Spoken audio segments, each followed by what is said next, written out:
nigga, don't be dishonest. Ay.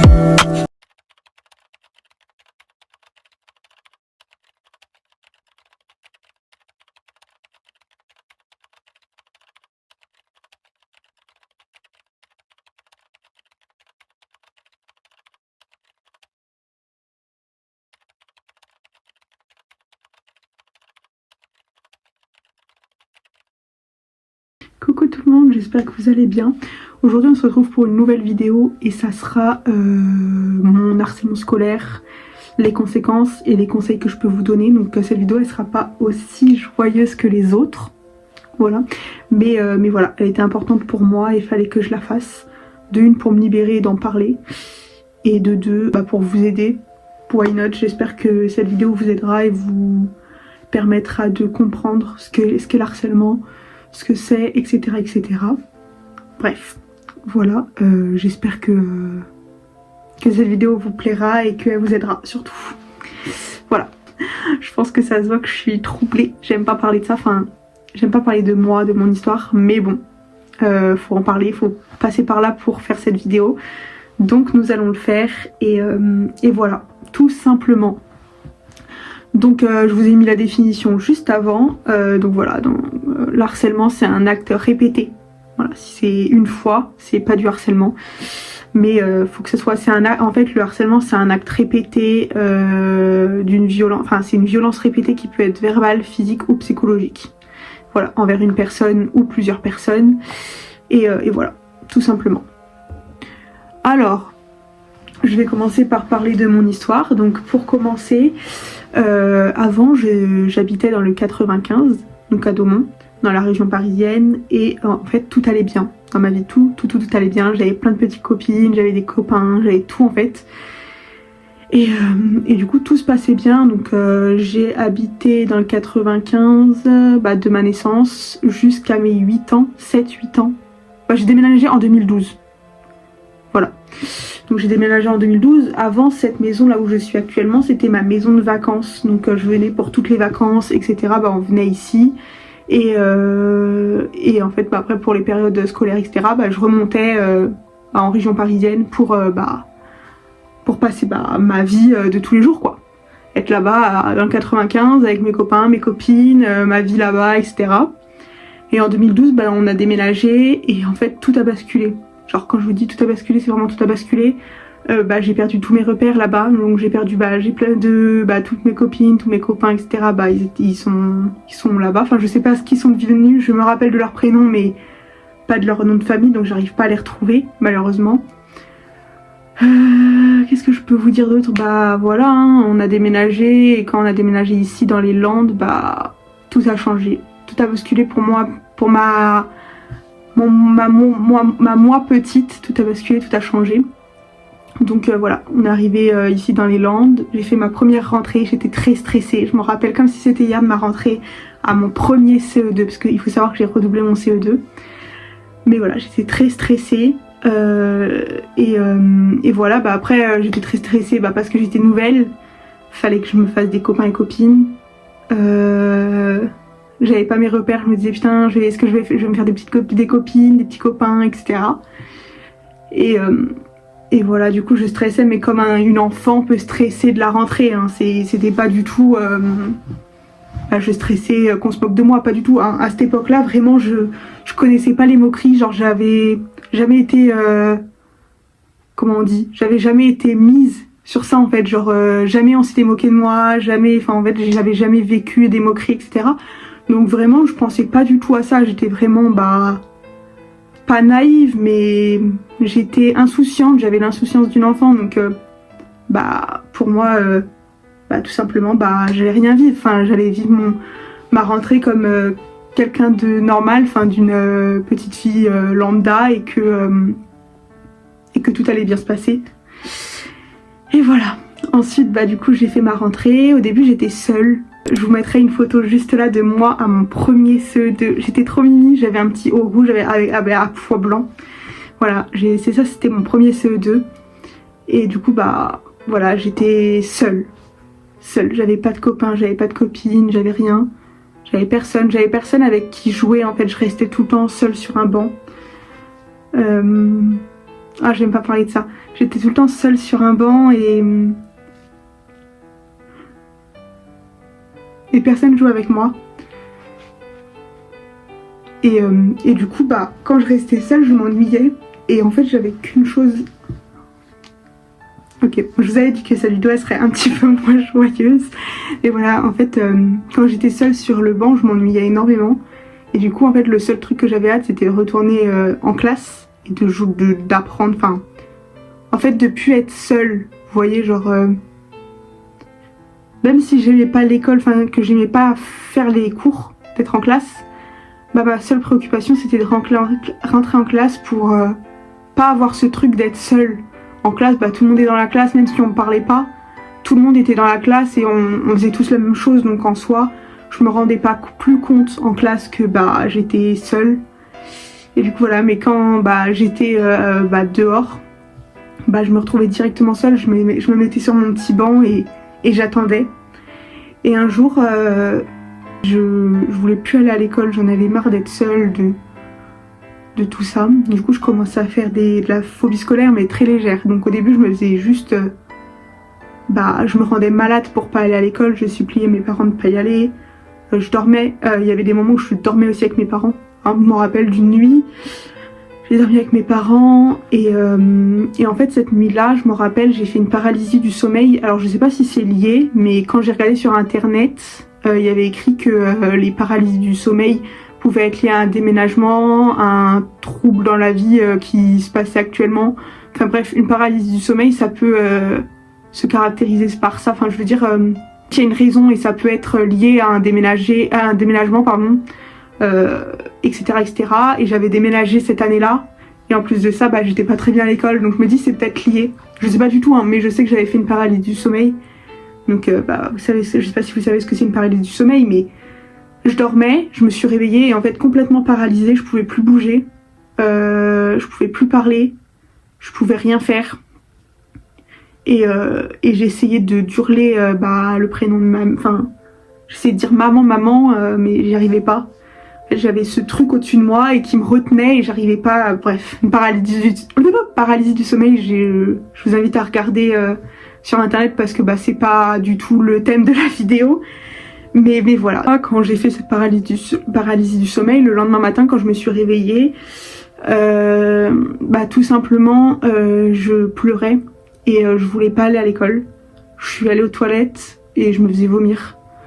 Je me rendais malade pour que mes parents pensent que je suis malade et que j'aille pas à l'école tout simplement. Donc en fait à un moment donné ma mère c'est pas qu'elle en a eu marre, mais elle se demandait comment ça se fait que je ne veuille pas aller à l'école, etc. Du coup, elle était allée contacter la maîtresse. Et ma maîtresse, elle était super gentille. J'ai rien à dire sur cette maîtresse. Je l'adorais, j'adore cette maîtresse. Elle a demandé à certains enfants de jouer avec moi. Donc, depuis ce jour-là, il y avait des enfants qui jouaient avec moi. Donc, il y avait des jours où j'étais seule sur mon banc et des jours où j'avais des copains avec qui jouer, mais c'était pas non plus je jouais tout le temps avec, vous voyez, je restais 10 minutes avec eux et puis c'est tout quoi. Mais voilà, pour moi c'était déjà un grand pas et je me sentais plus seule quoi. Donc ensuite toute ma primaire ça a été ça. Après j'ai redoublé mon CE2 et après du coup j'ai toute la classe avec qui j'étais à mon premier CE2, eux ils ont évolué, ils avaient une classe d'avance du coup de moi. Du coup eux ils sont avancés, etc. Mais moi du coup j'ai une autre classe pour mon deuxième CE2, logique. Et après j'ai fait ma vie, mais sinon toute ma primaire je l'ai passée seule. Ma primaire ici dans les Landes, je l'ai passée seule. J'avais une amie avec qui jouer, mais c'était tout le temps je suis ta copine, je suis plus ta copine, je suis ta copine, je suis plus ta copine. Donc ma primaire, pour moi, je garde un souvenir d'être seule toute ma primaire. Ensuite, donc le collège. Alors le collège, c'était vraiment ma descente aux enfers, on va dire ça comme ça. Donc au collège, ça a été plus des moqueries. En vrai, le collège, c'est vraiment ce que j'appelle du harcèlement. Genre, c'est pas du... En vrai, en primaire, pour moi, c'était pas vraiment du harcèlement. En primaire, c'était... j'étais seule quoi, personne jouait avec moi, etc. Mais c'était pas du harcèlement. Et au collège, c'était du harcèlement. Genre, je vais vous expliquer au fur et à mesure parce que là je vais commencer à me perdre, à bafouiller parce que j'aime pas parler de ça, mais du coup je me perds un peu dans toutes mes paroles, donc désolée si des fois je me perds un petit peu. Mais voilà, donc le collège. Donc le collège, donc de la 6e à ma 3e, j'ai vécu des moqueries, donc on se moquait de moi. Après, alors ça, je me rappelle plus c'était en quelle classe, je pense que j'étais en 4e, il me semble. Je crois que c'était la 4e, non pas la 3e. Hein. Je crois que c'était la 4e ou la 3e, mais je crois plus la 4e. On était dans les couloirs du collège, on allait se ranger pour aller en cours, en cours.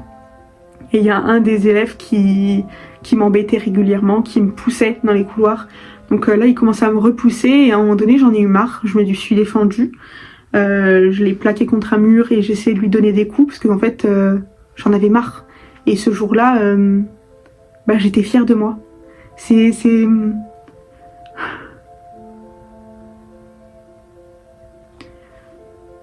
la seule fois où je me suis défendue. Donc c'est la seule fois où je me suis défendue. Et du coup je l'ai plaqué contre un mur. Et je lui donnais des coups. Et t'avais son ami derrière qui rigolait. Mais je me sentais soulagée de lui donner des coups. Mais voilà, attendez. Ok. Cette vidéo va être compliquée. Cette vidéo va être très compliquée. Et voilà. Surtout que là, en plus, je suis seule. Je me vois raconter, c'est encore pire. Mais voilà, c'est moi. On va dire ça comme ça. Donc voilà. Donc c'était vraiment la seule fois où je me suis défendue. Mais cette même personne, en fait, elle me faisait vivre des choses du style. Elle me poussait, mais il y avait je me rappellerai. En fait, quand on est victime de harcèlement, on pense pas en fait. Enfin, le harceleur, je pense. Enfin, je me suis jamais mis à leur place, j'ai jamais harcelé une personne. Mais je pense que dans leur tête, c'est juste des moqueries d'enfants. Enfin, dans leur tête, c'est juste des moqueries. Ils se moquent d'une personne, mais ils pensent pas aux conséquences que la victime subit. Ils pensent pas que plus tard, elle s'en rappellera toute sa vie. Voilà. Donc on va continuer les conséquences, j'en parlerai plus tard. Mais voilà. Donc voilà, je pense que les harceleurs, ils pensent pas à tout ça. Et du coup, des fois, ils disent des mots... pour eux, c'est pas méchant. Enfin, c'est pas méchant.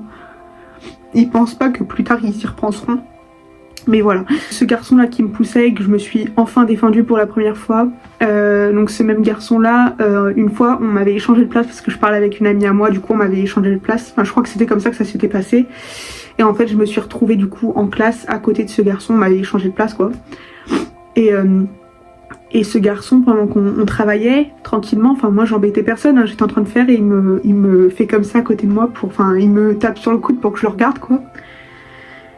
Et il me fait est-ce que ça t'arrive de te laver?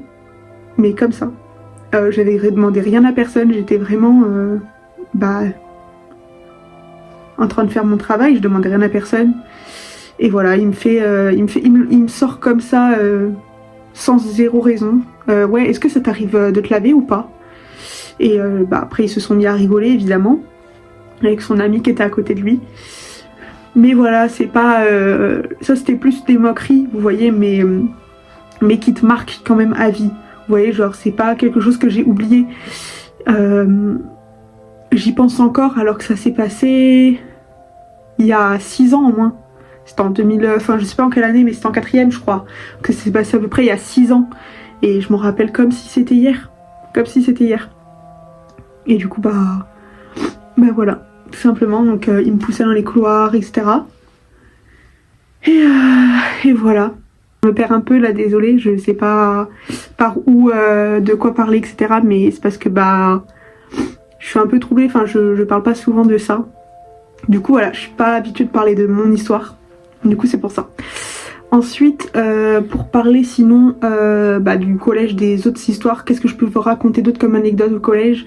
L'histoire qui m'a le plus marqué, on allait, en fait si vous voulez, il y a un lac à côté de chez moi. Et en fait, là-bas, au lac, il y a une sorte de forêt aussi. Donc en fait, on allait faire de la course d'orientation là-bas, mais on faisait aussi du canoë. Non, oui, c'est ça, je crois, du canoë. Et du coup, non, du canoë ou de la voile? Du canoë, je crois, je sais plus. J'ai complètement oublié ce qu'on faisait, mais voilà, il y avait une activité sur l'eau et de la course d'orientation. Et en fait, du coup, on était 2 classes, il me semble, à y aller. Donc on prend... Non, 2 classes. Oui, bref, on était plusieurs classes à y aller, je crois, on était 2. Et en fait, il n'y avait pas assez de place dans le bus qu'on prenait. En fait, ils avaient pris un bus normal et il n'y avait pas assez de place. Et en fait, du coup, les personnes qui n'avaient pas de place dans le bus, ils devaient rester debout dans le couloir du bus. Déjà, normalement, t'as pas le droit parce que s'il y a un accident, bah, on est un peu dans la merde, mais bon. Voilà, ceux qui n'avaient pas de place devaient rester debout dans le couloir du bus. Et en fait, comme par hasard, fallait que je n'ai plus de place et il fallait que je sois debout. Parce qu'en fait, tout le monde s'était installé. Donc moi, il fallait que je sois comme par hasard debout devant mes harceleurs. Donc en fait, ils étaient tous les 4 posés comme ça. Enfin non, je crois qu'il y en avait que 3 sur les 4. Mais il y en avait un qui disait rien, que c'était un pote à eux, quoi. Donc il y en avait que 3. Donc il y avait une personne là, une personne là, une personne là, une personne là. Et en fait, il y avait 2 filles et un garçon. Enfin, 2 filles et 2 garçons, mais il y en avait un garçon qui ne faisait rien. Enfin, que je connaissais absolument pas. Et du coup, bah voilà, il y en avait donc les 2 filles, à un moment donné, donc au début, je les entendais juste rire. Je les entendais juste rire, parler, etc. Mais ils me faisaient rien. Et puis d'un coup, ils ont commencé à me tirer les cheveux, à me donner des coups de pied, à me bousculer. Il y en a un qui m'a mis, le seul garçon qui me faisait quelque chose, il m'a mis sa main sur mes fesses. Enfin, plein de choses comme ça. Et ça m'a marqué. C'est un truc qui est jamais parti de mon esprit. Jamais parti. Et j'y pense souvent. Très souvent, j'y repense. Et je me dis, pourquoi je me suis pas défendue? Pourquoi j'ai rien dit? Pourquoi je me suis pas retournée en leur disant d'arrêter? En fait, le seul truc que j'ai fait, c'est pleurer et supplier ma meilleure amie qui était devant moi d'échanger de place. En fait, parce que je savais qu'il lui ferait rien à elle. Enfin, c'était vraiment moi qui voulais qui voulait embêter. Et du coup, je demandais qu'on échange de place, sauf qu'en fait, le couloir, il était étroit. Et en fait, comme on était tous en ligne dans le couloir, c'était galère d'échanger de place. On était tous, voilà. Et du coup, on n'arrivait pas à échanger. Ouais, je suppliais mon ami, je m'en rappelle, d'échanger de place, mais on pouvait pas.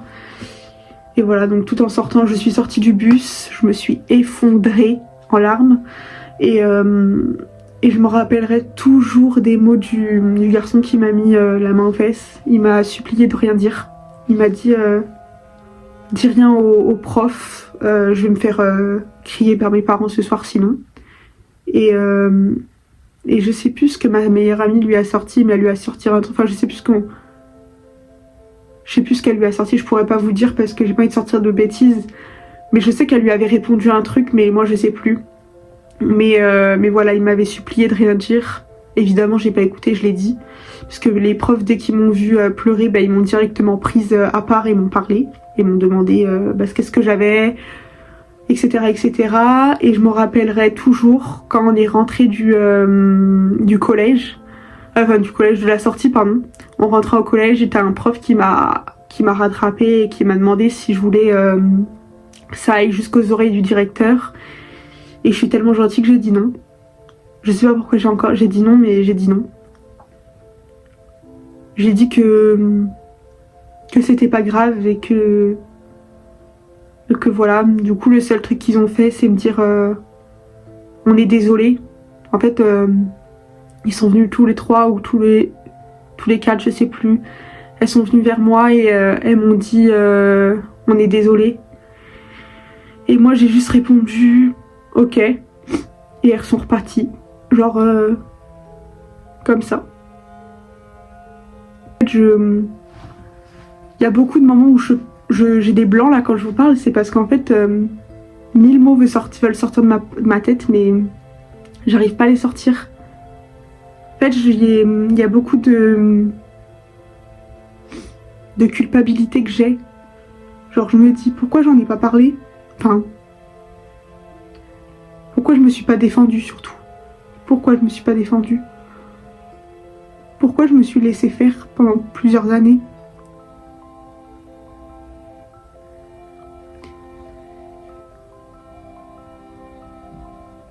Après je me dis que c'est du passé, mais mon moi maintenant aurait tellement voulu que je me défende. Je vous mettrai une photo de moi à cette époque. Et voilà. Ouais, à l'époque où je me suis fait tirer les cheveux, etc. Donc je devais être en 3e ou en 4e, je sais plus c'était quand. Ça j'ai complètement oublié, je sais plus la classe. Voilà, au collège c'est beaucoup de bousculades, de moqueries, de tirage de cheveux. En fait c'était des répétitions de choses. On était en classe et j'entendais mon prénom. Quand je passais à l'oral, j'entendais rigoler.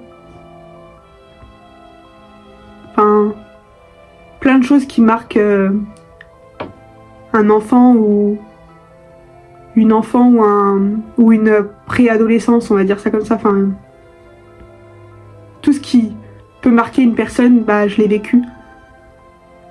Et voilà. On va passer au lycée, parce qu'au collège en soi, je vais pas vous faire année par année, mais en fait au collège c'était que ça. Que ça c'est déjà pas mal. Hein. Parce qu'au lycée en soi j'ai rien vécu. Au lycée c'était on va dire 3 meilleures années de mes années scolaires. Genre j'ai rien vécu, j'ai fait mes années scolaires normales quoi. Mais sinon oui au collège j'ai vraiment vécu tout ce que j'appelle harcèlement, je l'ai vécu au collège. Tirage de cheveux, bousculade, moquerie, main aux fesses pour un moment de ma vie au collège. Jugement, j'ai tout vécu ce genre de petits trucs là. Mais en fait moi quand ça m'arrive à moi je minimise tout. Genre je dis petit truc. Mais en fait c'est énorme. Moi je le verrais sur une autre personne, je dirais que c'est énorme et qu'elle n'avait pas vécu à vivre ça, on va dire ça comme ça. Mais sur moi, je minimise tout. C'est sur moi. J'ai pas l'impression que c'est si grave que ça. Genre j'ai pas l'impression que ce que j'ai vécu, c'était si traumatique que ça, alors que que c'est grave. Enfin, si ça serait une autre personne qui me le raconterait, je serais choquée. Enfin, je sais pas comment expliquer. Enfin, je minimiserais pas quoi. Dès que c'est sur moi, je minimise. J'ai pas l'impression que c'est quelque chose de très gros, de très grave. Je sais pas s'il y a que moi dans cette situation. Dites-moi en commentaire si vous avez été victime de harcèlement, si vous aussi vous minimisez tout ce que vous avez vécu. Mais voilà. Donc le lycée ça s'est bien passé. Donc là je passe au lycée. Le lycée ça s'est très bien passé. J'étais en ASSP, donc accompagnement soins et services à la personne. Et voilà, ça s'est très bien passé. J'avais un groupe d'amis à cette époque-là. J'avais une amie, enfin, même si on s'est perdu tous de vue et que je parle plus à personne, j'en garde quand même de bons souvenirs. Mais voilà, tant pis. Mais voilà, sinon mes années de lycée, c'était mes plus belles années scolaires, on va dire ça comme ça. Et voilà. Donc en soi, le lycée, j'en garde pas du tout un mauvais souvenir. Le lycée, c'était mes meilleures années scolaires. C'était, sans compter celles où... Mes meilleures années dans les Landes. Parce que sinon, je dis directement, les meilleures années de ma vie, c'était celles quand j'habitais encore dans le 95. Mais sinon, depuis que je suis dans le 40, dans les Landes, mes meilleures années, ce sont le lycée. Tout simplement, le lycée, c'était vraiment mes années où j'ai rien vécu, où j'étais tranquille, où j'apprenais quand même des choses que j'aimais, parce que j'étais dans cette filière, c'était pas pour rien. Même si tout ce qui est personnes âgées, c'était pas pour moi.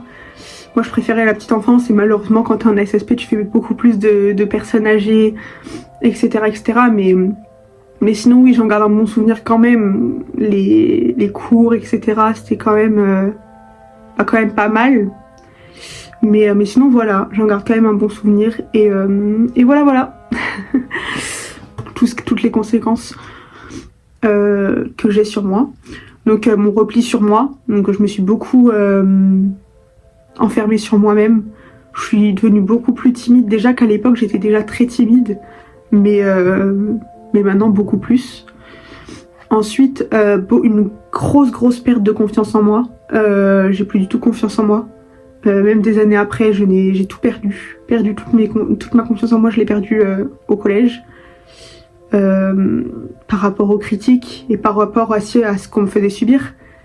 Parce que vous allez me dire peut-être certains oh, c'est pas parce qu'on te bouscule que ça te fait perdre confiance en toi. Bah si, parce qu'en fait on se sent tellement ridicule et on se sent tellement...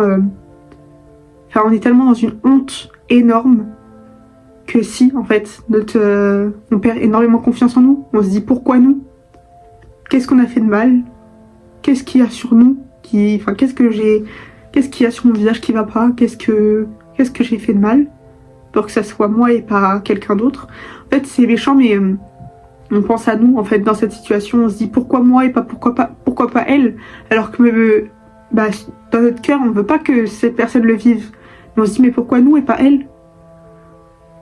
Voilà, donc voilà, oui, c'est pas parce qu'on nous dit oui t'es moche tous les jours qu'on perd confiance. C'est pas que pour ça, c'est aussi parce qu'on nous bouscule, on se moque de nous, on nous tire les cheveux, enfin voilà, une perte de confiance énorme que j'ai eue. Maintenant j'ai énormément peur du jugement. Genre je sors quelque part, dès qu'un groupe de personnes rigole, je pense constamment que c'est sur moi. Genre même si par exemple les gens rigolent, ils me connaissent absolument pas, hein. C'est la première fois que je les vois, c'est la première fois qu'ils me voient et ils se mettent à rigoler, c'est de moi qu'on rigole. Pour moi c'est de moi qu'on rigole, alors que y a pas que moi sur terre, il y a pas que moi. Mais moi, c'est de moi qu'on rigole, tout le temps. Et c'est encore maintenant, c'est encore actuel. Hein. C'est de moi qu'on rigole. Quand quelqu'un rigole avec une amie, c'est forcément de moi. Quand quelqu'un parle, c'est forcément de moi. Plein de petits trucs comme ça. En fait, j'ai tellement peur du jugement que j'ai l'impression que tout le monde me juge. J'ai tout le temps l'impression qu'on me regarde et qu'on me juge. Et voilà, tout simplement. Donc après c'est pareil, hein, peur du regard des autres, c'est la même chose, hein, peur du jugement, peur du regard des autres, perte de confiance en moi et repli sur moi. Là je vais vous raconter un exemple que je vis encore actuellement et qui va me poursuivre. Quand par exemple un garçon me dit que je suis belle et qui veut faire connaissance avec moi, je réponds pas à son DM. Parce que j'ai l'impression que c'est quelqu'un que mes anciens harceleurs connaissent et qui vient juste pour me casser. Des fois j'ai des DM comme ça de gens, hein, des fois qui viennent pas du tout d'ici et j'ai l'impression que c'est quelqu'un, soit un ami à mon ancien harceleur ou un harceleur qui a fait un faux compte et qui vient me DM. J'ai toujours cette peur constante. En fait j'ai tellement perdu confiance en moi, comme je l'ai dit, que en fait je sais pas si j'arriverai un jour à trouver quelqu'un, parce que je me dis quand on vient me parler, j'ai toujours l'impression qu'on se fout de moi. Tout le temps. Quand un garçon me complimente, j'y crois pas. Quand un garçon me dit qu'il veut faire connaissance, j'y crois pas. Donc je réponds pas à son DM. Donc voilà, je pourrais vous sortir plein d'exemples comme ça, hein, mais voilà. Je sais pas si c'est que moi ou pas, mais dites-moi en commentaire si vous vivez la même chose pour que je me sente peut-être moins seule. Mais voilà, je sais pas du tout s'il y a que moi, mais...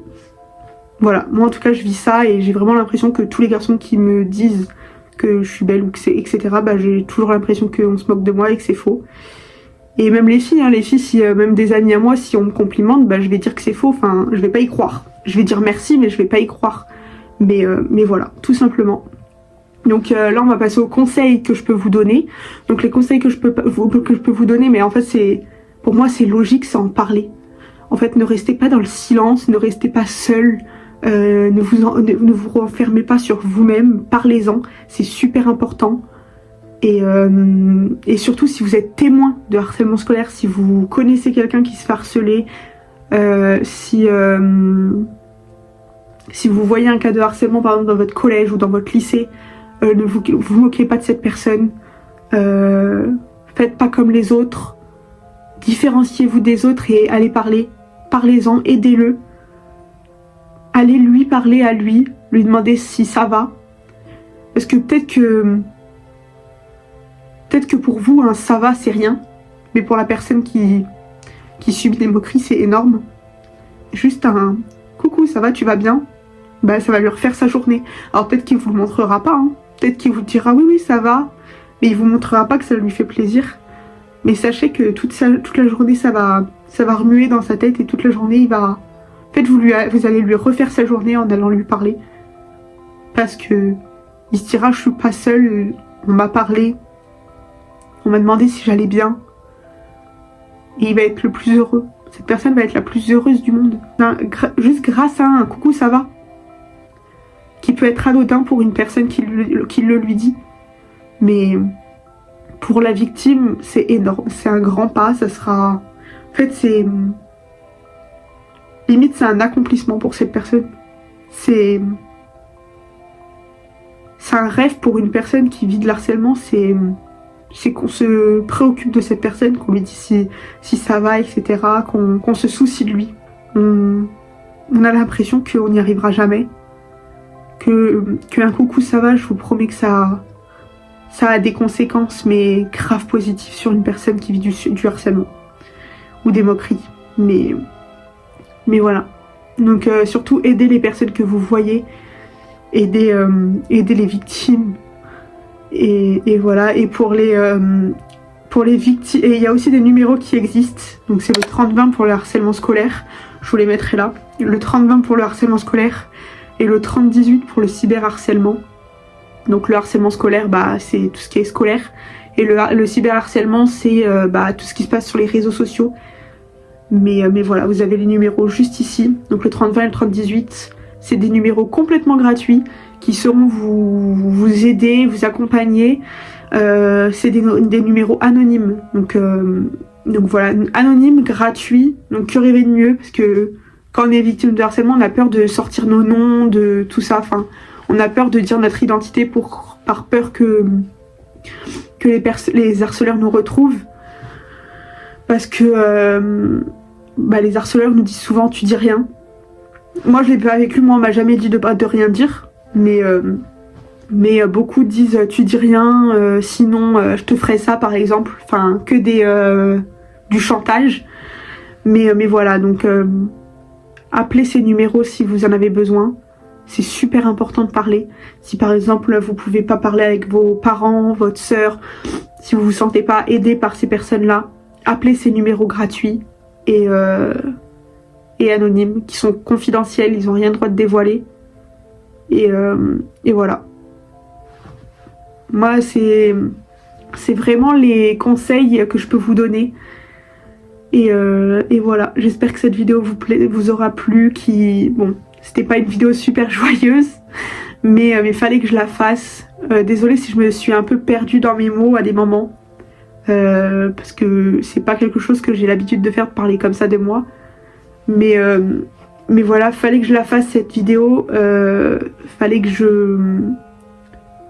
j'en parle un petit peu. Donc voilà, s'il vous plaît, parlez-en autour de vous. Si vous en êtes victime, parlez-en. Si vous êtes témoin, parlez-en. Si vous êtes un prof, parlez-en. Si vous êtes des parents d'élèves, parlez-en. En fait, aidez les victimes, s'il vous plaît, aidez les victimes. Parce qu'une victime ne peut pas forcément le dire. Elle n'y arrivera pas forcément. Donc faites-le à sa place, s'il vous plaît. Faut que ces pourritures payent et... Faut qu'ils arrêtent de s'en sortir tout le temps. Ils sont toujours en train de gagner et... Siri s'est activé, j'ai eu trop peur. J'ai eu trop peur. Oui, du coup, je disais... faut que ces pourritures arrêtent de toujours s'en sortir. Faut qu'on les casse un petit peu. Faut qu'on leur montre un peu le droit chemin. Faut qu'ils arrêtent un peu de se sentir puissants et que ça cesse. Que le harcèlement cesse. On est en 2024, bientôt en 2025. faut que ça cesse, faut que ça s'arrête. On peut plus continuer dans un monde méchant, un monde injuste. Faut que ça cesse. Voilà. Coucou tout le monde, donc là j'en suis au montage, je suis actuellement en train de faire le montage. J'ai complètement oublié de vous parler de l'après en soi. Donc l'après, bah maintenant je vis avec ce genre de petit trauma là, mais bah ça avance de plus en plus. Enfin, j'essaie de plus y penser. Enfin, l'après en fait c'est ce que je garde de tout ça, c'est le manque de confiance en moi. J'ai plus du tout confiance en moi et comme je vous ai dit, bah j'ai tellement plus confiance en moi que je fais confiance en rien. Quand je reçois des DM, bah je réponds pas, j'ai peur. Enfin, mais ça je vous ai dit. Et aussi, bah du coup par rapport à l'après, bah du coup maintenant j'aimerais écrire mon livre. C'est pour ça que je vous ai pas raconté tout année par année. Par exemple, il y a une histoire que j'ai vécue en 6e où on me filmait pendant le sport, où on rigolait de moi pendant que je faisais du sport. Mais plein de choses comme ça, mais plein d'histoires comme ça que je vous ai pas racontées année par année. Parce qu'en fait, comme je prévois d'écrire un livre sur mon histoire, pour aussi vous aider, faire un chapitre sur moi, enfin plusieurs chapitres sur moi et aussi des chapitres pour vous, et ben du coup, bah je vous ai pas tout dit pour garder un peu des choses pour mon livre. Et du coup, voilà, c'est pour ça que je vous ai pas tout raconté de A à Z, mais je vous ai raconté quelques petites choses, vous voyez. Mais voilà. Prenez soin de vous et ne vous oubliez pas et parlez-en surtout. Je vous aime. Bisous.